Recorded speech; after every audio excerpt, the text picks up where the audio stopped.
How can a regular person be talked into committing heinous acts upon another? And could you be convinced to potentially injure or kill someone else? I'm not talking about self-defense or during war on the battlefield, but someone you have never met before and have had no interaction with previously. How can perfectly normal people commit genocide? Like what we saw in the 1930s and 1940s in Europe, or even in Cambodia in the 1970s, amongst other events. What causes people to be active participants in crimes against humanity?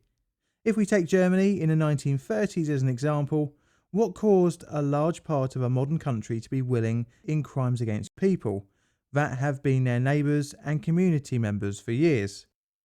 It is a really fascinating thought experiment, as when you think to yourself, I could never do something like this, or even this.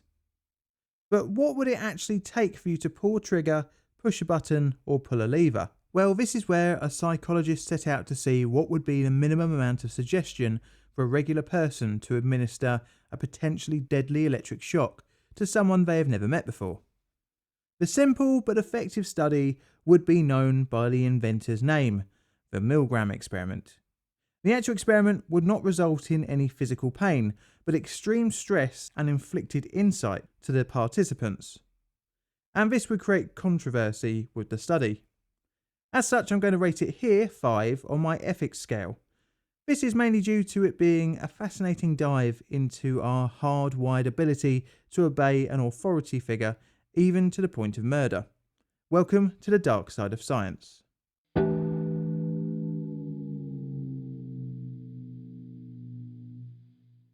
Stanley Milgram was an American social psychologist born on the 15th of August 1933 in the Bronx, New York. His parents were Jewish and had fled Romania and Hungary during the First World War. His background and family ties to Europe would have an important effect on his later studies into social psychology, as word came back to the Milgram family during the late 30s and 40s of the atrocities inflicted by the Nazi regime. Although in relative safety in the USA, many of Stanley's family members were directly affected by the Holocaust. After the war, some surviving members of the family came to stay whilst finding a new life in the US. A young Stanley was exposed to the horrors experienced by his relatives, and this would stay with him, igniting an interest into the darker side of human nature. In 1954, Milgram received his bachelor's degree in political science from Queen's College in New York.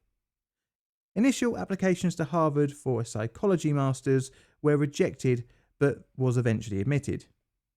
The initial setbacks were due to Milgram not taking any undergraduate courses in psychology at Queen's College. In 1961, Milgram received a PhD in social psychology. He became an assistant professor at Yale around the same time. Later on, he served as an assistant professor in the Department of Social Relations at Harvard from 1963 to 1966. And this brings us very quickly onto his obedience study, more commonly known as the Milgram experiment. Stanley's experience of relatives going through the Holocaust, coupled with the arrest and trial of Adolf Eichmann in 1961, sparked an interest into finding out what could make seemingly average people take part in atrocities.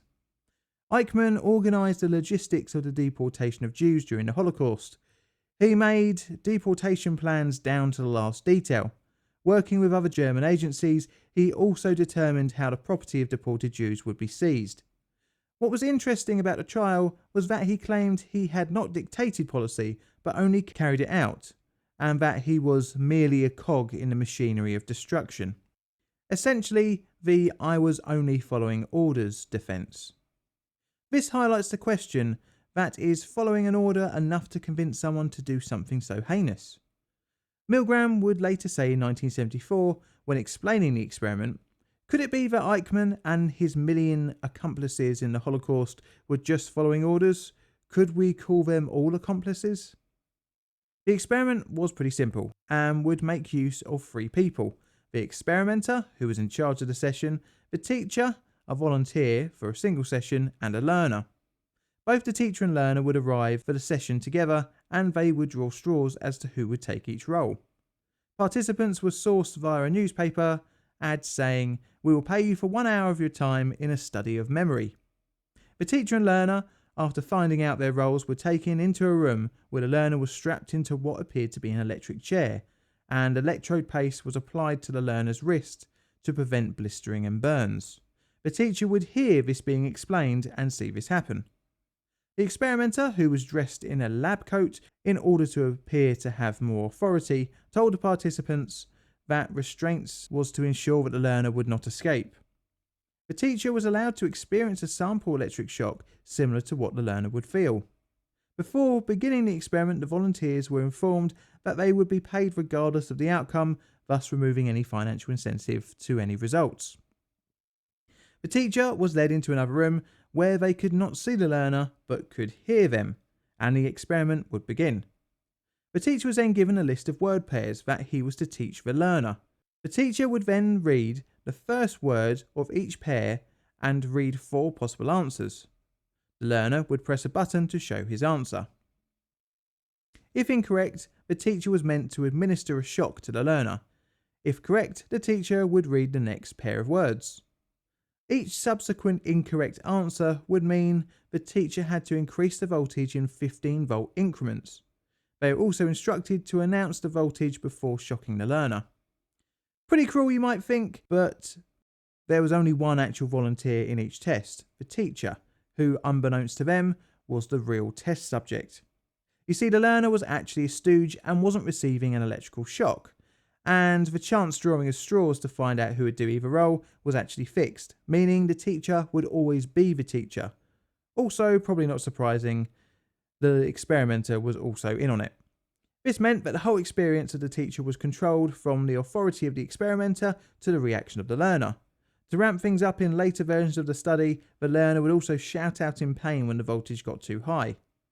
The experiment would have a preliminary and a regular run. The first was a practice of sorts, where the learner would get 3 correct answers and 7 incorrect ones, which would yield a shock up to 105 volts. The second, or regular run, the teacher would be told to read off a list of words and had to continue repeating it until the learner had gotten all of the pairs correct. The volt dial ranged from 15 to 450 volts, and to add further explanation for the teacher was labelled slight shock to danger severe shock. Above 300 volts, the learner would kick on the wall and then no longer give answers to the teacher's multiple choice questions.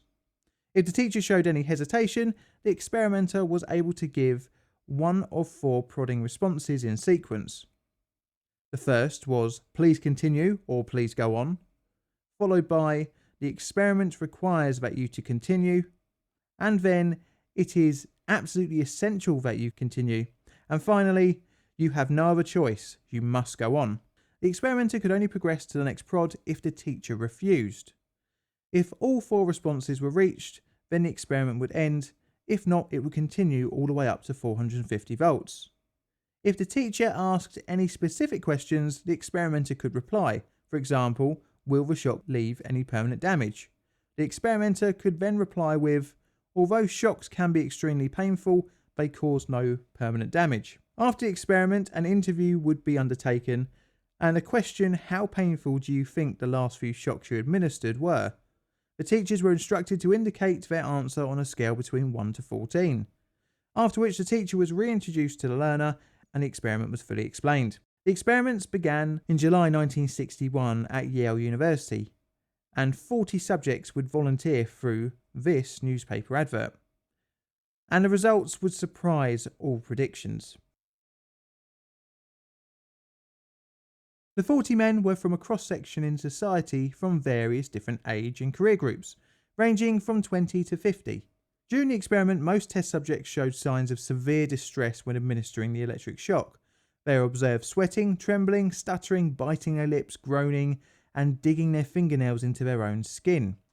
The discomfort seen shown that the subjects were aware of the pain the learner was experiencing. Pre-experiment, it was expected that only a small amount of the subjects would administer the high voltage shock, between 1 and 3%, but this prediction would be way off. Of the 40 subjects, all reached 300 volts, at which the learner would bang on the wall and stop giving answers. Only 5 refused to go beyond this point. 4 more went on to shock the learner 1 more time and then also refuse. 2 stopped at the 330 volt level, and one each at 345, 360 and 375 volts respectively, meaning that only 14 refused the experimenter's prods. This meant that 26 proceeded all the way to the end, giving the highest available shock to the learner. Although most showed signs of discomfort and stress, they still obeyed the perceived authority of a guy in a white lab coat. The results were understandably unexpected, as from a young age we are taught to not hurt others, but with the addition of an authority figure, the teacher would abandon this fundamental part of their moral fabric. Scarily, there was no punishment for disobeying the experimenter, nor was there any reward for completing the experiment, as payment was assured from the start. Even more strange was the results were similar when a control study was undertaken with 43 unpaid students. In Milgram's paper into the study, he highlighted several particular conditions of the experiment that might have contributed to the high level of about 65% of compliance to the highest voltage level. The fact that the study was being undertaken at and sponsored by Yale possibly reassured subjects that the experiment was above board and reputable. The perceived randomness of the selection of learner and teacher also could have factored in, as the teacher may have thought that he could have been in the other chair, hence he was exposed to the same risks.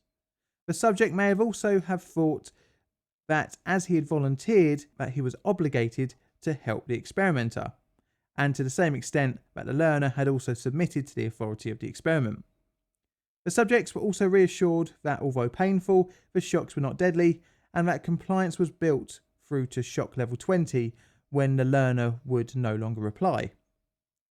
To refuse would cause a conflict situation where the wants of the learner and the experimenter were at odds with one another, and to side with the experimenter was the path of least resistance, so to speak. The short duration that the experiment ran for meant that the teacher had less time to think about the actions, resulting in little time for reflection.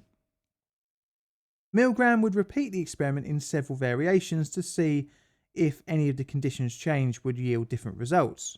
Even when Milgram conducted the experiment in an unregistered office far away from Yale, the results were fairly similar. Now to the ethical question: was the experiment cruel? Well, in my opinion, no, but it can leave long-term distress to the teacher, especially if they administered the full shock. For many, the experience left self-reflection on how they had submitted to the authority of the experimenter. Ethical criticism came from the allowed discomfort of the test subjects, where even though they had provided their consent, the experiment should have been paused when the distress was observed. However, in his 1974 book, Obedience to Authority, An Experimental View, pushed back on his detractors, saying that the ethical criticism provoked by his experiments was because his findings were disturbing and revealed unwelcome truths about human nature. It is really open to debate as whether the experiment was ethical or not, but regardless, it was a fascinating dive into human nature. The study would later be compared with another controversial experiment run by one of Milgram's friends, Philip George Zimbardo, at Stanford. But that will be a subject for another video. Thanks for watching, I hope you enjoyed the video. This video is a plain difficult production.